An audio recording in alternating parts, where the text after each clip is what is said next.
Okay. Hello दोस्तों, welcome. मेरा नाम है अनुराधा सिंह और आज मैं आपको वीडियो देने जा रही हूँ।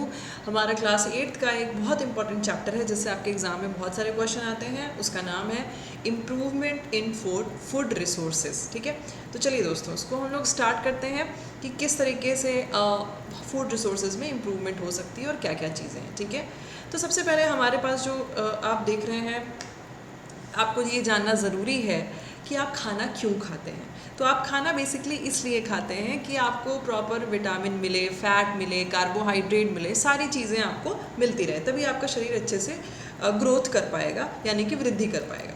तो यहाँ पे यही लिखा हुआ है कि अगर आप प्रॉपर भोजन लेते हैं तो कार्बोहाइड्रेट, फैट, विटामिन और मिनरल्स ये सब आपको बहुत अच्छे से आपके डेवलपमेंट में मदद करते हैं। It is needed to gain energy for every day task. आपको रोज़ रोज़ जो करना है उसके लिए अगर आपको एनर्जी चाहिए तो जाहिर सी बात है आपको खाना खाना पड़ेगा। अब दोस्तों यहाँ पे हम देखते हैं हमारे फूड का मेन सोर्स क्या होता है। आप सभी जानते हैं कि हमारे फूड का मेन सोर्स होता है प्लांट। अगर हम वेजिटेरियन फूड की बात करें तो हम पौधों से उसको प्राप्त करते हैं, यानी कि ऑब्टेन करते हैं। अगर हम नॉनवेज फूड की बात करें तो उसके लिए हम लोग एनिमल्स पे डिपेंड होते हैं, हम उनके थ्रू भोजन कर लेते हैं, उनको हम लोग अपने फूड के तौर पे लेते हैं। ठीक है, तो अब यहाँ पे दो चीज़ें आती हैं। सबसे पहली और सबसे इम्पॉर्टेंट चीज़ वो ये कि भारत में हमारे इंडिया में जो क्रॉप्स की एफिशिएंसी है वो क्यों, मतलब इतना ज़्यादा नीडेड क्यों है। तो आपको पता है कि हम बहुत तेज़ी से ग्रो करते जा रहे हैं ना, हमारा पॉपुलेशन बहुत तेज़ी से बढ़ता जा रहा है। तो उसकी डिमांड को पूरा करने के लिए हमें क्रॉप के इम्प्रूवमेंट पे बहुत ज़्यादा ध्यान देने की ज़रूरत है। अगर हम प्रॉपर खेती नहीं करेंगे तो हम खाएंगे क्या। खेती आजकल लोग करना नहीं चाहते हैं, लेकिन ये है कि आप अगर शुद्ध खाना चाहते हैं तो फिर आपको खेती को बरकरार रखना पड़ेगा। आपके गांव का जो भी कल्चर है जहाँ खेती है उसको आप आगे मेंटेन रखिए। ठीक है, तो अब क्या हो रहा है कि दो चीज़ों की वजह से खेती सही से नहीं हो पा रही है। पहला, इतने ज़्यादा लोग हैं कि उनको जितना चाहिए हम उतना दे नहीं पा रहे हैं, उतनी हम क्रॉप उनको प्रोवाइड नहीं कर पा रहे हैं। फिर लोग इतने बढ़ते जा रहे हैं, आजकल लोग अलग रहना ज़्यादा पसंद करते हैं। सभी अपना अपना मकान बनवा ले रहे हैं, ये एक और बड़ा इशू हो जा रहा है। सब लोग अलग से रहना भी चाह रहे हैं, तो एग्रीकल्चर लैंड भी कहीं ना कहीं कवर हो जाती है। ठीक है, तो इस चीज़ को ठीक करने के लिए बहुत सारी चीज़ें आई, साइंटिस्ट और लोगों ने ले आया। तो दो बहुत फेमस चीज़ आई, ग्रीन रिवोल्यूशन, वाइट रिवोल्यूशन। तो ये ग्रीन रिवोल्यूशन और वाइट रिवोल्यूशन क्या था। तो ग्रीन मतलब हरित क्रांति, वाइट मतलब श्वेत क्रांति। तो ग्रीन रिवोल्यूशन का दोस्तों ये पर्पस था कि हम किस तरीके से हाई क्वालिटी सीड्स को बढ़ाएं। हाई क्वालिटी सीड कहने का मतलब जिनका येल्ड अच्छा हो। येल्ड मतलब हम उनसे बहुत अच्छी तरीके से क्रॉप पा रहे हैं, है ना। तो उस पर ध्यान देने का सोचा गया ग्रीन रेवोल्यूशन के तहत। तो यहाँ पे वही लिखा हुआ है, the introduction of modern technology and equipment, usage of fertiliser and high quality seeds. अच्छी सीड्स हम ले आएंगे ताकि प्रॉपर ग्रोथ क्रॉप का हो सके। और ये हम बात करें अगर वाइट रिवोल्यूशन की, तो वाइट रिवोल्यूशन किससे रिलेटेड था आपको पता होना चाहिए, मिल्क से रिलेटेड था। ठीक है, अब यहाँ पे दोस्तों आप कमेंट सेक्शन में मुझे बताइएगा ग्रीन रिवोल्यूशन और वाइट रिवोल्यूशन से कौन रिलेटेड था। ठीक है, आपने पढ़ा होगा कि ग्रीन रिवोल्यूशन और वाइट रिवोल्यूशन से कौन संबंधित है। आप कमेंट सेक्शन में मुझे बताइएगा और फिर इसके बारे में हम लोग आगे भी चर्चा करेंगे। दूसरा दोस्तों यहाँ पे हम देखते हैं, हाँ अब देखिए, आपको सबसे पहले फसलों की पहचान करने के लिए आपको पता होना चाहिए दलहनी फसलें क्या होती हैं, नॉर्मल अनाज क्या होता है। अब अनाज में यानी कि सीरियल्स में हम किसको रखते हैं, गेहूँ, चावल, मक्का और बाजरा, ज्वार, वीट, राइस, मेज, मिलेट, सारगम। ये सब हमें क्या देता है, कार्बोहाइड्रेट। ठीक है, और दाल वाले पौधे क्या होते हैं, यही सब चना हो गया, और जिसमें चने में भी हमारे पास वैरायटी है, काला चना, हरा चना, मसूर की दाल, रहर की दाल, है ना। तो ये सब हमें क्या देगी, प्रॉपर प्रोटीन देती है। सब क्रॉप्स के अंदर ही आएंगे, यानी फसल के अंदर ही आएंगे। उसके बाद ऑयल सीड्स का मतलब होता है ऐसे बीज, ऐसी कोई भी चीज़ खेती आप कर रहे हैं जिससे आपको तेल मिल रहा है ना। सोयाबीन का भी तेल बनाता है आदमी, ग्राउंडनट मूंगफली का तेल बनाता है, तिल का तेल होता है, सरसों का तेल होता है, सूरजमुखी का तेल होता है। तो ये सब हमें क्या देंगे, फैट देंगे। तो देखिए खेती से कितना फ़ायदा है। वेजिटेबल्स और मसाले और फ्रूट्स, इनका एक अलग ही है। अब हमारे पास कैरेट है, सिनेमन है, ऑरेंज है, स्पिनच है, ये सब हमें क्या देंगे? हम लोग सब्जियां अगर खाते हैं, मसाले अगर खाते हैं, अगर हम फल खाते हैं तो इससे हमें क्या फ़ायदा होता है? फ़ायदा हमें इससे ये होता है कि हमें प्रॉपर विटामिन मिलता है, हमें सब कुछ मिलता है, विटामिन के अलावा थोड़ी मात्रा में मिनरल्स भी मिल जाते हैं, तो ये हमें ज़रूरत होती है। अब बचा क्या हमारे पास? Fodder crops. फूडर क्रॉप्स मतलब जो हमारे नीड में बहुत ज़्यादा नहीं है, उसको एनिमल्स खाते हैं, ठीक है? जैसे ओट्स और सूडान और बरसिंग, ये सब क्या होता है? बरसिंग घास आपने सुना होगा, बरसिंग घास वो खाते हैं, गाय भैंस खाती है ना।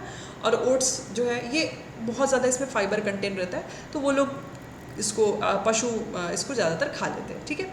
यहाँ पे देखिए फ़ोटो भी आपको दिया हुआ है, अलग अलग दालों के बारे में आपको फ़ोटो में क्लियरली बताया गया है। जैसा कि हम लोग बात कर रहे थे दोस्तों, वाइट रिवोल्यूशन, ग्रीन रिवोल्यूशन में क्या उनका पर्पस क्या था? उनका यही पर्पस था कि हम किस तरीके से ज़्यादा से ज़्यादा खेती और दुग्ध उत्पादन को बढ़ाएं। अब सबसे इम्पॉर्टेंट चीज़ जो एग्ज़ाम में आपको बहुत क्वेश्चन पूछा जाता है, क्या पूछा जाता है कि खरीफ की फसल क्या होती है, रबी की फसल क्या होती है, ये सारी चीज़ें। तो हम बात करेंगे दोस्तों खरीफ की फसल से। खरीफ की फसल का मतलब होता है कि ये फसलें ज़्यादातर हमें रेनी सीज़न में मिलेगी, बरसात के मौसम में, ठीक है? बरसात का मौसम कब से कब होता है? जून से लेकर के आपको सितंबर अक्टूबर तक बरसात का मौसम रहता है ना। और इस टाइम पे आपको क्या क्या चीज़ें मिल सकती हैं? राइस, मेज, बाजरा, ये सब चीज़ें आपको मिलेगी खरीफ की फसल में। रबी की फसल की बात करें दोस्तों, रबी की फसल ठंडी में आती है। ठंडी कब से कब तक रहती है? नवंबर से प्रॉपर अप्रैल तो नहीं कहेंगे, फिर भी अब तो अप्रैल में चल देख ही रहे हैं आप, अप्रैल में तो इतनी गर्मी आई गई। फेब या मार्च तक ले लीजिए, नॉर्मल मौसम है तो फेब मार्च तक। तो इसमें क्या आ सकता है? हम किस चीज़ की खेती करते हैं, हमें क्या मिल सकता है? तो हमें सोयाबीन मिलेगा और रहर, गेहूँ और ये सारी चीज़ें हमें मिलती हैं, है ना। और सरसों भी आपको ठंडी के टाइम पे आप देखते हैं उसकी कटाई होती है, ठीक है। ज़ैद की फसल क्या होती है? समर में आपको मिलेगी, गर्मी में, ठीक है। जैसे ये सब हो गया आपका शुगर केन, वाटरमेलन, कुकुम्बर, ठीक। तो ये चीज़ें हैं। अब दोस्तों देखिएगा, फसलों की पैदावार को बढ़ाने के लिए किस चीज़ पे ध्यान दिया गया? तो सबसे पहली चीज़ जो ध्यान दी गई थी वो थी क्रॉप वैरायटी इम्प्रूवमेंट, कि हम कैसे क्रॉप की वैरायटी में इम्प्रूवमेंट लाएं। क्रॉप प्रोडक्शन इम्प्रूवमेंट पे भी ध्यान दिया गया कि हम कैसे क्रॉप के प्रोडक्शन में इम्प्रूवमेंट लाएं, और उनके मैनेजमेंट में। ये तीनों चीज़ें बहुत ज़रूरी थी। जाहिर सी बात है, वैरायटी अच्छी रहेगी तो प्रोडक्शन अच्छा होगा, प्रोडक्शन अच्छा होगा तो हमें मैनेजमेंट भी हम अच्छा कर पाएंगे, है ना। क्रॉप वैरायटी इम्प्रूवमेंट में क्या था कि in this approach crop are selected on the basis of their characteristic. इसमें यह था कि जो भी आपके क्रॉप्स हैं उनको उनके कैरेक्टरिस्टिक पे निकाल के अलग किया गया था। For instance, how well they are respond to fertiliser, मतलब अच्छी वैरायटी हम किसको डालेंगे? जो फर्टिलाइज़र को अच्छा रिस्पॉन्ड कर लेते हो। रिस्पॉन्ड करने का मतलब उनको झेल सकते हैं, है ना। और वो बहुत अच्छा बीज, बहुत अच्छे जो है और भी फसलों का उत्पादन करे, उनकी यील्डिंग अच्छी हो, रोगों से अपने आप को बचा सके, उसे कहा जाता है कि ये अच्छी क्रॉप की वैरायटी है, ठीक है। तो उसको सही करने के लिए बहुत सारी चीज़ें की गई। अब क्रॉप वैरायटी अच्छी करने के लिए, यानी कि आपको अगर फसल की वैरायटी अच्छी करनी है तो आपके हाथ में क्या है? आपके हाथ में जो सबसे इंपॉर्टेंट तरीका है वो ये है कि आप हाइब्रिडाइजेशन करिए।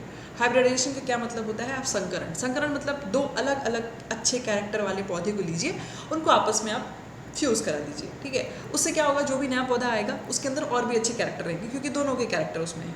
दूसरा, आप एक काम ये कर सकते हैं कि आप आर्टिफिशियली जीन उसमें दे दिए। जीन भी अगर आप आर्टिफिशियली देते हैं तो वो भी फ़ायदेमंद होता है, ठीक है। तो देखिए, हाइब्रिडाइजेशन में क्या होता है, लिखा हुआ है, in this process genetically different plant are cross breed, यानी दो अलग अलग प्लांट्स हैं जो जेनेटिकली अलग हैं, उनके जीन अलग अलग हैं, उनको हमने क्रॉस कराया और फिर हमें अपना ऑफ स्प्रिंग मिल गया, यानी उसकी संतान मिली। They can be 3 type of crossing, उसमें भी अलग अलग टाइप की क्रॉसिंग हो सकती है, ऐसा यहाँ लिखा हुआ है। दूसरा, क्रॉप वैरायटी इम्प्रूवमेंट में आप क्या कर सकते हैं और क्या कर सकते हैं? दोस्तों देखिए, अब आप जब हाइब्रिडाइजेशन करवा रहे हैं तो हाइब्रिडाइजेशन में आप 3 चीज़ों का ध्यान दे सकते हैं। वो क्या? इंटर वेराइटल, अलग अलग वैरायटी वाला या तो हाइब्रिड कराइए। इंटर स्पेसिफिक, अलग अलग स्पीसीज़ वाला करवा दीजिए। इंटर जेनेरिक, यानी अलग अलग जीन रखने वालों को करवा सकते हैं, ठीक है। तो ये आपके ऊपर है कि आपको किससे अच्छा रिजल्ट मिल रहा है, आप वही करिए, है ना। इसके बाद हम आते हैं क्रॉप वैरायटी इम्प्रूवमेंट। क्रॉप की वैरायटी इम्प्रूवमेंट करने के लिए हम दूसरा और क्या कर सकते हैं? Introduction of gene. अच्छा, जीन कैसे इंसर्ट कराया जाता होगा? जीन अगर इंसर्ट कराना है तो उसके लिए हमें बीज के लेवल तक पहुंचना होगा। कभी भी आप अपने दिमाग से सोचिएगा, कभी भी जीन को डायरेक्ट ना प्लांट में नहीं घुसड़ा जाता है, बीज लिया जाता है, बीज में से जीन ली जाती है, उन दोनों जीन को जोड़ा जाता है, ठीक है। बायोटेक में ये करवाया जाता है, किया जाता है लैब में। वहाँ यही लिखा हुआ है कि अगर आप अच्छे जीन इंट्रोड्यूस करवाते हैं तो a gene that can provide the desirable character to a crop. जैसे कि मान लीजिए आपको चाहिए कि मेरा जो पौधा हो उसकी पत्तियाँ खूब लंबी लंबी हों या उसके फ्रूट्स खूब बड़े बड़े हों, तो हम क्या करेंगे, उस पौधे का बीज लेंगे, उस पौधे के बीज में पहले से ऐसा जीन मौजूद होगा जो कि फ्रूट का साइज बढ़ाता होगा। हम क्या करेंगे, उसमें थोड़ा सा और जीन ऐड कर देंगे, अब क्या होगा, फ्रूट का साइज और भी ज़्यादा बढ़ जाएगा। तो इस तरीके से हम जीन को इंट्रोड्यूस कर सकते हैं और हमें जो भी कैरेक्टर चाहिए वो हम पा सकते हैं। इससे क्या होगा, क्रॉप वैरायटी अच्छी होगी, है ना।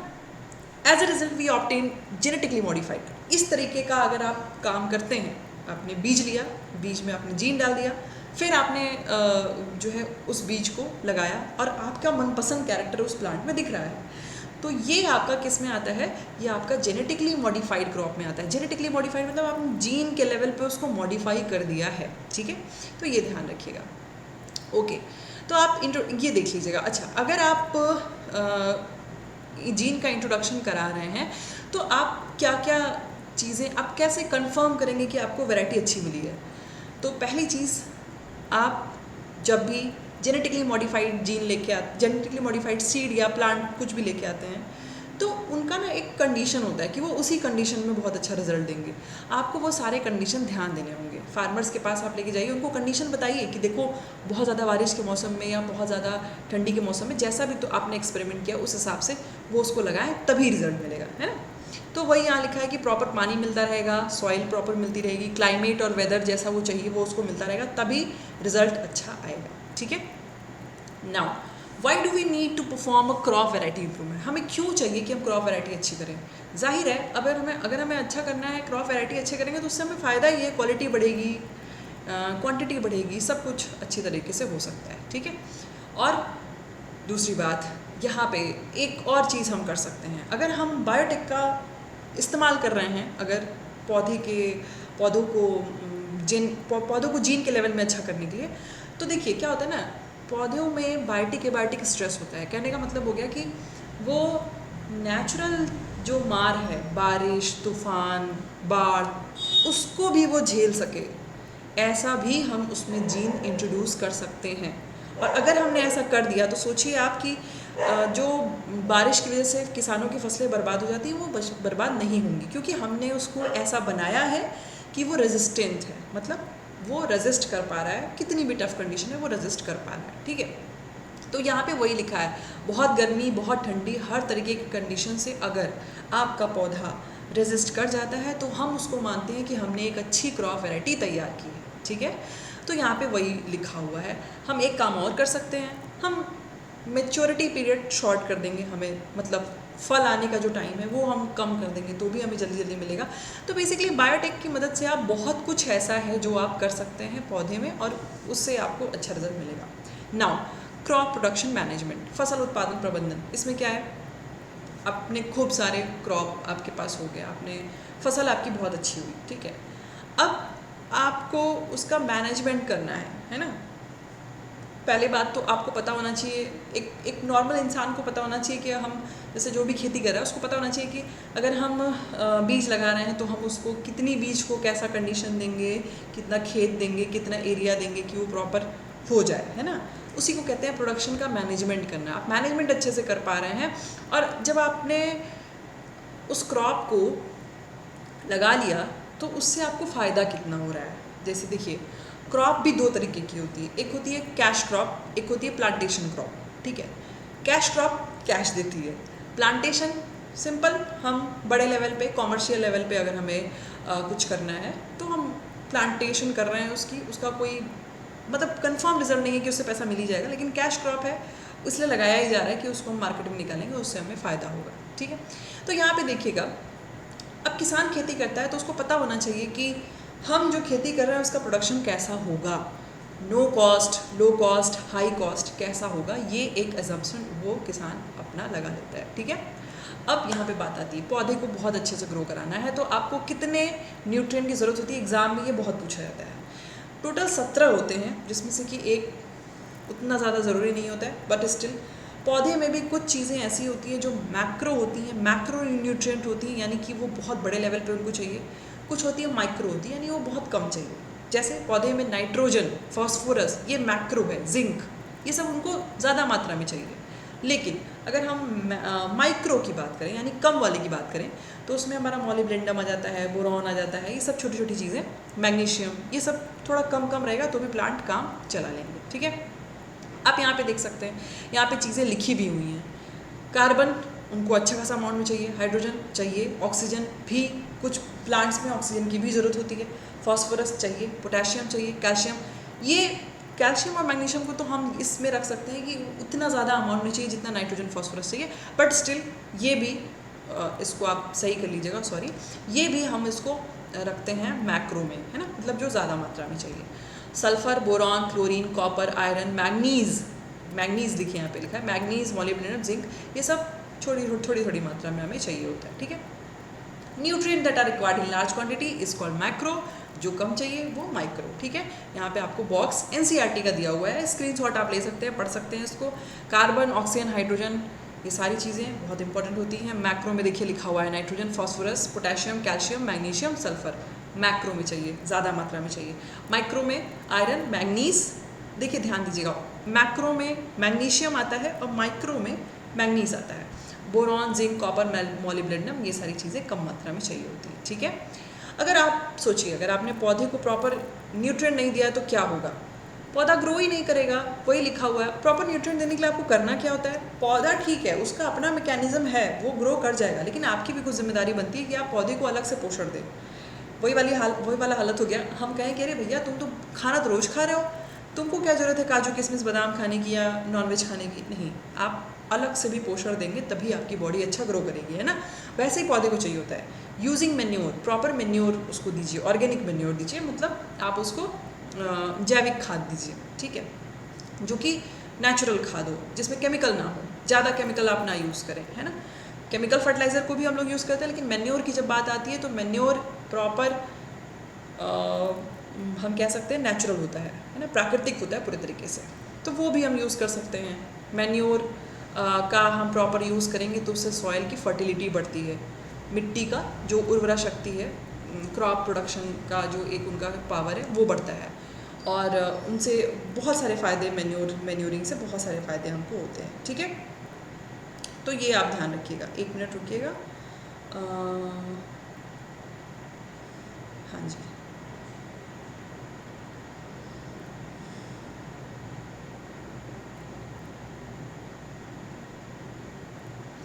ओके, चलिए, तो मेन्योरिंग आप करते हैं तो आपको बहुत फ़ायदा होता है। सुनाओ, ये सब सारी बातें मैंने आपको इसमें बता दी हैं कि आप कैसे कैसे प्रोडक्शन अच्छे से कर सकते हैं। अब बचा हमारा कंपोजिटिंग। कंपोजिटिंग को आपको हम नेक्स्ट वीडियो में बता देंगे, आप उसको वहाँ पे भी देख सकते हैं। थोड़ा सा कंपोस्टिंग के बारे में आपको बता देते हैं। कंपोस्ट बहुत सुना होगा, खाद बनाना, है ना। चलिए कोई बात नहीं, इसको भी डिस्कस कर लेते हैं, क्या नेक्स्ट वीडियो में डिस्कस किया जाएगा। कंपोस्ट का मतलब होता है खाद बनाना, और खाद बनाने के लिए जितने भी एग्रीकल्चर वेस्ट होते हैं उनको हम लोग प्रॉपर यूज़ करते हैं और बीच बीच में पानी का छिड़काव करते रहते हैं, कंपोस्टिंग कहलाता है। अब कंपोस्टिंग में भी हमारा आ जाता है वर्मी कंपोस्टिंग, बहुत सुना होगा आपने, है ना। तो वर्मी कंपोस्टिंग में तो हम लोग केचुए का यूज़ करते हैं, लाल वाला केचुआ यूज़ किया जाता है। देखिए यहाँ पे कंपोस्ट का लिखा हुआ है कि कौन कौन सी चीज़ आपको मदद करेगी खाद बनाने में। तो देखिए यहाँ पे है ना, आप ब्रेड ले सकते हैं, सड़ा खराब ब्रेड है, फल फूल ख़राब हो गया है, मीट या इस तरीके की चीज़ें ख़राब हो गई हैं, है ना, और कॉफ़ी बेकार हो गया है, तो ये सब जो किचन का एक तरीके का वेस्ट है ना, खाने पीने का वेस्ट, सबको एक जगह जुटा के रख लीजिए।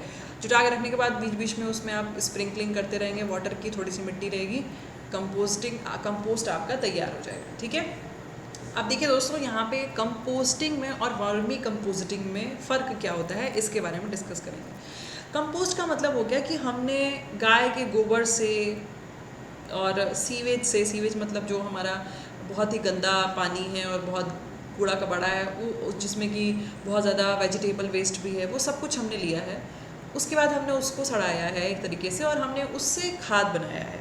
लेकिन वर्मी कंपोजिटिंग में क्या होता है, मैंने अभी आपको बताया, उसमें हम लोग क्या करते हैं, लाल वाली केचुए का यूज़ करते हैं। केचुआ क्या करता है, मिट्टी में बार बार घुसेगा, उसको मिट्टी को खाएगा, डाइजेस्ट कर देता है, डाइजेस्ट करने के बाद अपने बॉडी से निकालता है, तो उससे यूज़फुल वो मिट्टी और भी ज़्यादा फर्टाइल हो जाती है, वो यूज़फुल हो जाता है, तो वो वर्मी कंपोस्ट मैन्योर हमारा कहलाता है। ठीक है, अब देखिए कंपोस्ट को बनाने में आपको 3 से 6 महीने लगेंगे, लेकिन वर्मी कंपोस्ट बनाने में 1 से 2 महीना आपको लगेगा। ठीक है, कंपोस्ट में ज़्यादा जो फंक्शन होता है वो बैक्टीरिया का होता है, वही लोग उसको सड़ाते गलाते हैं, लेकिन वर्मी कंपोस्ट में ज़्यादा जो फंक्शन होता है वो लाल वाले केचुए का होता है, यानी रेड अर्थवॉर्म का होता है। ठीक है, तो यही बात है। अब देखिए हम ग्रीन मैन्योर के बारे में बात कर लेते हैं। ग्रीन मैन्योर क्या है? ग्रीन मैन्योर का मतलब हो गया कि कुछ स्पेसिफिक प्लांट्स का यूज़ करके हम हरी खाद तैयार कर रहे हैं। ठीक है, जनरली क्या होता है, कई बार आपने देखा होगा खेतों में हरे हरे पौधे हैं, गया इंसान उसमें ट्रैक्टर चला दिया, वो पूरा उसकी जुताई हो गई। अब वो जब जुताई हो गई उसकी,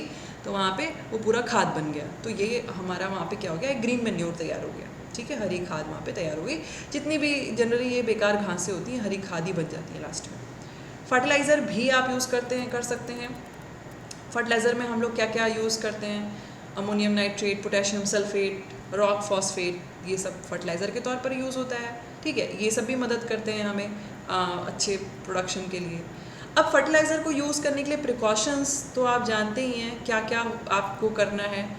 सबसे पहला प्रिकॉशन तो ये होता है कि किसी पौधे को कितना फर्टिलाइज़र देना है आपको ये पता होना चाहिए। अगर आपने ज़रूरत से ज़्यादा फर्टिलाइज़र दे दिया ना, तो वो पौधा बेचारा सूख जाएगा, उसके अंदर का सारा पानी ही बाहर आ जाएगा, फिर वो कुछ कर भी नहीं सकता।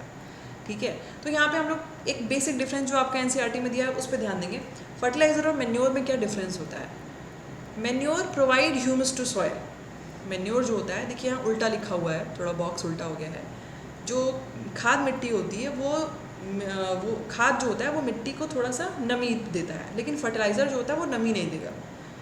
खाद जो होता है वो प्रॉपर न्यूट्रिएंट बहुत ज़्यादा नहीं दे पाता है, बहुत ज़्यादा हम कहें कि बहुत ज़्यादा मात्रा में पोषक तत्व दे रहा है, तो वो ये नहीं कर पाता है। लेकिन फर्टिलाइज़र क्योंकि वो स्पेसिफिक केमिकल के बने ही हैं, तो वो तो देंगे ही भाई, तो वो प्रॉपर दे देते हैं, है ना। और लॉन्ग टर्म यूजेज, अगर हमें लॉन्ग टर्म के लिए यूज़ करना है तो हम मैन्योर डाल देंगे, तो हमें कोई दिक्कत नहीं होगी, वो मिट्टी को कोई दिक्कत पैदा नहीं करेगा, मिट्टी को ख़राब नहीं करेगा। लेकिन अगर हम फर्टिलाइज़र की बात करें तो फर्टिलाइज़र लंबे समय तक अगर आप यूज़ करते हैं तो मिट्टी की फर्टिलिटी यानी उर्वरता यानी उसके फसल पैदा करने की जो क्षमता होती है उसको ख़राब कर देता है। ठीक है, तो ये चीज़ें मैंने आपको यहाँ पे आज बताई हैं। अब इसका बचा हुआ पार्ट दोस्तों नेक्स्ट वीडियो में इसको आपकी रिकॉर्डिंग मिल जाएगी। चैनल को फॉलो करते रहिएगा, इस तरीके के वीडियोस आपको मिलते रहेंगे। धीरे धीरे आपको सारा चैप्टर कवर करवाने की पूरी कोशिश की जाएगी। ठीक है, धन्यवाद, अपना ख्याल रखेंगे, बाय बाय।